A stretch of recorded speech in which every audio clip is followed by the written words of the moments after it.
Hey, here's another example of one of our custom turnkey crate engines.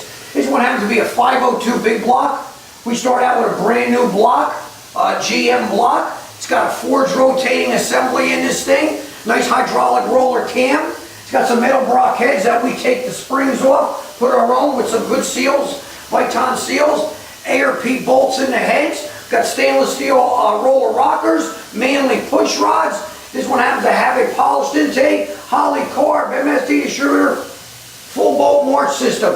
Just got done making 670 foot-pounds of torque, 620 horsepower. Again, it's easy. All you got to do is give us a call, tell us what you want, we'll put something together, build it for you, and you'll be the happiest man going around the streets. Hey, I want to thank you for your interest. Check us out, ProformanceUnlimited.com. Thank you.